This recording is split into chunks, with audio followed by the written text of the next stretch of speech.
خاندان زہرا پر بلندر سلامات۔ اللہم صلی علی محمد و آل محمد۔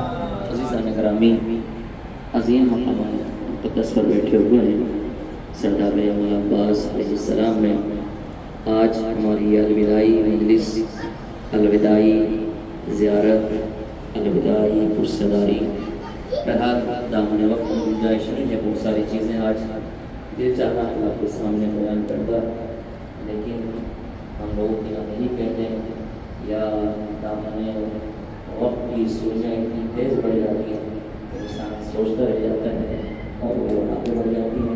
میرے پاس سے جو وقت دیا گیا تھا اس میں شاید 10 منٹ بچے ہمارے پاس، تو انشاءاللہ اس کو پرسداری بھی ہے اور سامنے کو ذکر بھی کرنا ہے، کیونکہ 9:30 سے 10:15 تک ٹائم ملا تھا۔ بہرحال جو وہی ہوتا ہے جب ذکر ہوتا ہوتا ہے، سب بات ہے محمد علیہ اللہم صلی علی محمد و آل محمد۔ جس بارگاہ میں ہم لوگ بیٹھے ہوئے ہیں یہ ہستیاں نورانی ہیں، ان کے کمالات نورانی ہیں، ان کی حیات طیبہ نورانی ہے، ان کا وجود نورانی ہے، اور اللہ نے اہل بیت کو اپنے نور سے خلق کیا ہے، ان کا وجود نوری ہے، اور جب یہ نوری ہے تو پھر نور کی خاصیت یہ ہوتی ہے جو بھی چیز نور سے متصل ہوتی ہے تو وہ اس سے خود بخود نورانیت لے لیتی ہے، اس سے ضیاء لے لیتی ہے، اس سے روشنی لے لیتی ہے، اپنے آپ کو منور کر لیتی ہے۔ آپ ظاہری نور کو دیکھیں اپنے کمرے میں، کسی جگہ پر آپ اندھیرے کمرے میں جا کر ایک بلب لگائیں، اس کو آپ روشن کریں تو پورا کمرہ روشن ہو جاتا ہے، کمرے کے اندر جتنی چیزیں ہوتی ہیں سب دکھائی دینا شروع ہو جاتی ہیں، سب پر اس نور کا اثر پڑتا ہے۔ کیوں؟ کہا کہ وہ سب کے سب اس نور کے احاطے میں آتے ہیں، جہاں جہاں تک اس نور کی بساط ہے، جہاں جہاں تک اس بلب کی اوقات ہے، جہاں جہاں تک اس نور کی حد ہے، اپنے حد میں آنے والی ہر شے کو نورانی بنا دیتا ہے۔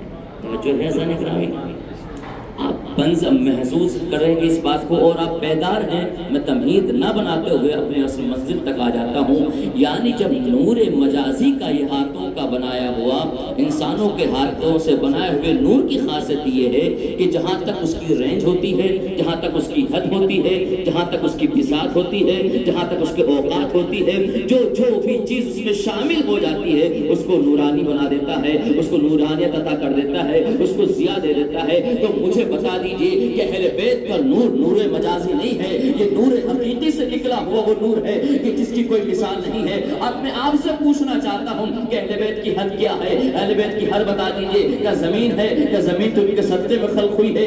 آسمان ہے؟ کیا آسمان بھی نہیں کیونکہ ان کے صدقے میں خلق ہوا ہے؟ ستارے ہیں؟ کیا ستارے بھی ان کے صدقے میں خلق ہوا ہے؟ شمس و قمر ہیں؟ کیا یہ بھی نہیں ہو سکتے کیونکہ ان کے صدقے میں خلق ہوا ہے؟ تو ان کی حد کیا ہے؟ کیا بس ان کا اتنا سمجھ لو ایک نقطے کا فرق ہے، جہاں وحدانیت کا سلسلہ شروع ہو جائے وہاں تک ان کی حد شمار ہوتی ہے۔ بس خدا نہ کہنا، سب کچھ اہل بیت کو کہہ دینا۔ اسرار میرے محمد صلی اللہ یہ ان کے نور کی خاصیت ہے، جب مجازی نور میں کوئی شامل ہو جائے تو وہ نورانی بن جاتا ہے۔ تو ہم اتنے اہل بیت سے مس ہو کے جا رہے ہیں، ان کے دائرے میں ہو کے جا رہے ہیں، ان کے اثر نور میں متاثر ہو کر کربلائی بن کر جا رہے ہیں۔ تو ہمارا اثر کیا ہونا چاہیے؟ ہماری فکر بھی نورانی ہونی چاہیے، ہمارا ذہن بھی نورانی ہونی چاہیے، ہمارا وجود بھی نورانی ہونا چاہیے۔ عزیزان گرامی، ایک لمحے کے لیے جب کوئی مجازی نور سے متصل ہو جائے فوراً نورانی ہو جاتا ہے۔ ہم تو 6 سال دن امام حسین کی بارگاہ میں بیٹھے ہوئے ہیں، ہم تو یہاں پر ہفتہ رہ کر جا رہے ہیں۔ عزیزان گرامی، اگر ہماری تقدیر منور نہ ہو تو پھر کہاں ہوں گی؟ تو ہم یہ دیکھیں کہ ہمارے مانگنے میں کوئی کمی تو نہیں رہ گئی ہے، ان کے یہاں عطا میں تو کمی نہیں ہو سکتی ہے، اس لیے کہ یہ جھولے میں آ جائیں تو برسوں سے پڑے ہوئے فطر اس کو خیرات عطا کر دیتے ہیں۔ اگر کوئی گنہگار آ جائے تو ہر کو ہر علیہ السلام بنا دیا کرتے ہیں۔ یہ قریبی کربلا کا در وہ در ہے جہاں پر اگر پتھر آ جائے تو دور بن کے جاتا ہے، خطا کار آ جائے تو ہر بن کے جاتا ہے۔ سلامات بھیجے محمد و آل محمد۔ عزیزان گرامی، تو ہمارے لیے یہاں پر خیر شرف ہونا چاہیے کہ ہم اس منزل پر حسین نے لا کر کھڑا کر دیا ہے. خدا کی قسم میں کشمکش میں ہوں کہ کیا کیا چیزیں آپ کے سامنے بیان کیا جائے. کم وقت میں جو بھی سنا سکتا ہوں کیونکہ آج شہادت مولا امام باقر علیہ السلام بھی ہے عزیزان گرامی, اور ہم اس عظیم مقام پر بھی بیٹھے ہوئے ہیں جہاں اصل مقصد ہمارا گریہ کرنا ہے, پرسداری کرنا ہے. جو شاہد اول ہے کربلا کے واقعے کا, 4 سال کی سن سے امام نے پورا واقعہ کربلا اپنی نگاہوں سے دیکھا, اور جب پہنچے دربار یزید میں اور وہاں پر چیمیں گوئیاں ہونے لگی اور درباریوں سے مشورہ کیا ان اسیروں کا کیا کیا جائے. تمام درباریوں نے کہا ان کو بھی قتل کر دیا جائے, ایک مرتبہ سب کا خاتمہ ہو جائے گا اور تم بھی سکون میں رہو گے. تو جب یہ کان میں آواز امام وقت کی امام محمد باقر علیہ السلام کے کانوں میں پہنچی تو فوراً امام برجستہ متکلم ہوئے اور گویا ہونے کے بعد کا خبردار تم ہمیں قتل نہیں کر سکتے اور تم لوگ فرعون اور دربار فرعون سے زیادہ بدتر لوگ ہو. کب کیوں؟ کہا اس لیے کہ جب موسیٰ اور ہارون کے دربار میں پہنچے تھے فرعون نے پوچھا تھا یہ بتاؤ ان کے ساتھ کیا کیا جائے, تو تمام درباریوں نے کہا کہ ان کو ایک بار مہلت دے دی جائے, ان کو ایک بار مہلت دے دی جائے. تم فوراً ہمارے قتل کے فتوے دے رہے ہو, ہمیں قتل کے در پہ ہو, تم لوگ ان سے زیادہ بدتر ہو. جانتے ہو کیوں؟ کہا کہ بتاؤ اے باقر یہ بتاؤ کیوں ہم ان سے زیادہ بدتر ہیں. کہ دلیل جانتے ہو, سننا چاہتے ہو تو سن لو. یاد رکھنا نبی اور آل نبی کو کوئی قتل نہیں کر سکتا, وہی قتل کر سکتا ہے جس کے شجرے میں خرابی ہوتی ہے. سلام بھیجے محمد والے والے اللہم صلی علی محمد وآل محمد. عزیزان گرامی, اور اس منزل پر خدا کی قسم کریم کربلا ایک روایت ہے آپ کی زحمت تمام اس منزل پر لا کر آپ کو کھڑا کر دیا ہے امام نے کہ آپ اپنے تقدیروں پر اپنے مقدر پر جتنا رش کریں اتنا جو ہے کم ہے. اس لیے کہ جب ظاہر امام حسین علیہ السلام گھر سے قدم نکالتا ہے تو اللہ 70,000 فرشتوں کو حکم دیتا ہے جاؤ میرے حسین کے ظاہر آ رہا ہے اس کا استقبال کرو. اور جب یہ ظاہر امام حسین جلدی جلدی سماعت کر لیجئے گا, جب ظاہر امام حسین علیہ السلام قبر امام حسین پر پہنچ جاتا ہے پھر یہ فرشتے اپنے دعاؤں کے ہاتھوں کو بلند کرتے ہیں, پروردگار کیا ہماری ڈیوٹی ختم ہو گئی, کیا ہماری نوکری ختم ہو گئی, ہم واپس آ جائیں. پھر آواز قدرت آتی ہے کہ نہیں, جب تک یہ ظاہر امام حسین علیہ السلام اپنے گھر واپس نہ پہنچ جائے تم پر لازمی ہے اس کی حفاظت کرتے رہو.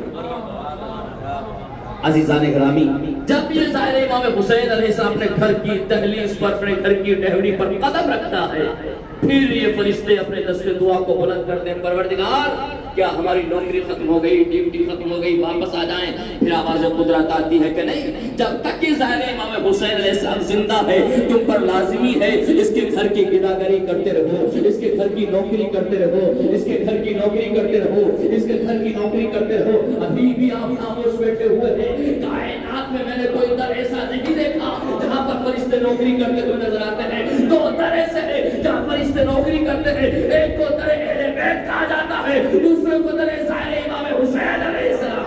اللہم صلی علی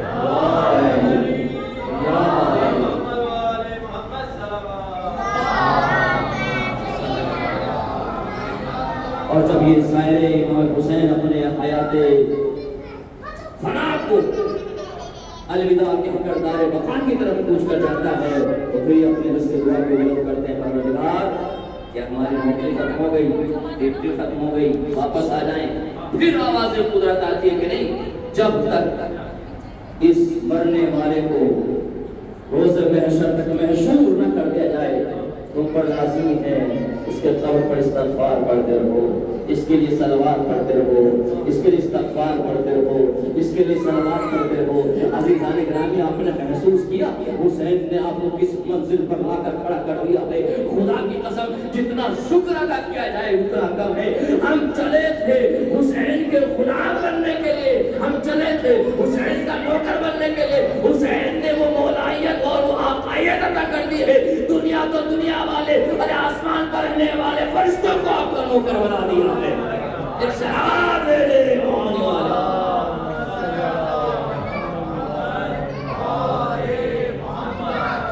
آپ اس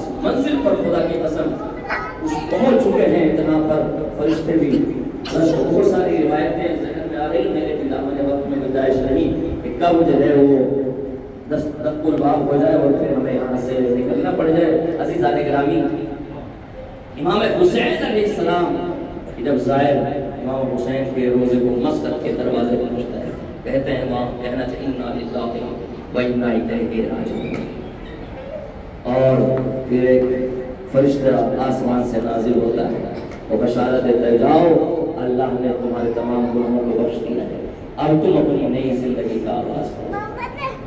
اور پھر ایک فرشتہ نصیب عرش کو لے کر نازل ہوتا ہے، وہ خوشبو جو جنت کی خوشبو ہے اس کو ظاہر کے چہرے پر ملتا ہے، اور تمام اولیاء آسمان اور حاملان عرش اس خوشبو کو اپنے سے معطر کرتے ہیں جو ظاہر کے چہرے پر ملی جاتی ہے۔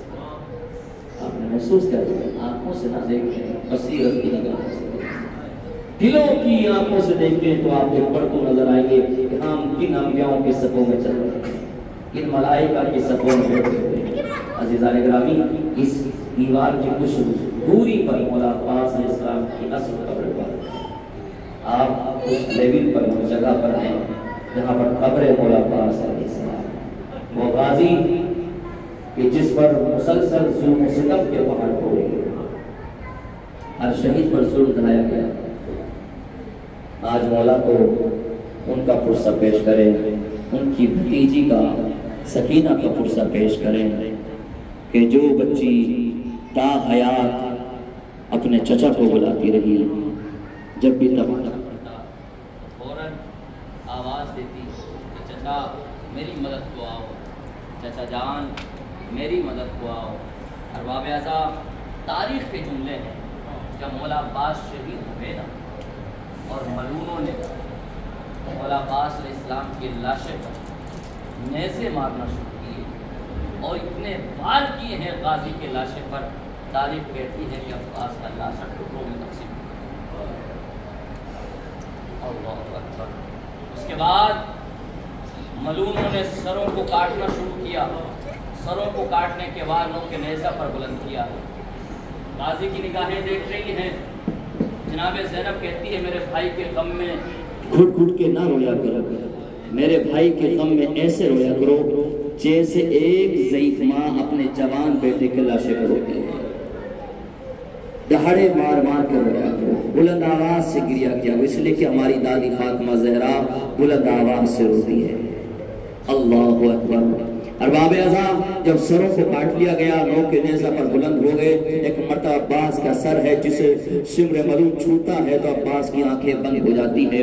علماء کہتے ہیں کہ حضرت عباس نے گوارا نہ کیا کہ زینب ننگے سر کھڑی ہو اور عباس کی آنکھیں کھلی ہوئی ہوں، اس لیے عباس اپنی آنکھوں کو بند کر لیتے تھے۔ عباس کا سر نوک کے نیزہ پر بلند نہیں ہوتا۔ ایک مرتبہ جب عمر سعد کہتا ہے ہم نے 72 شہید کیے ہیں، یہ تو 71 سر نظر آتے ہیں، سمر کہتا ہے کہ عباس کا سر نوک کے نیزہ پر بلند نہیں ہوتا۔ ایک مرتبہ کہتا ہے کہ اگر عباس کا سر نوک کے نیزہ پر بلند نہیں ہوتا، ایک کام کرو، عباس کے کان سے دوسرے کان سے رسی کو گزارا جائے۔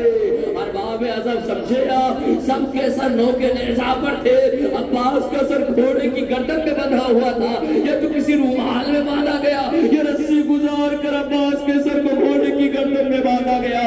ارے جب بھی گھوڑا چلتا تھا عباس کا سر گھوڑے کی ٹانپوں سے ٹکراتا تھا۔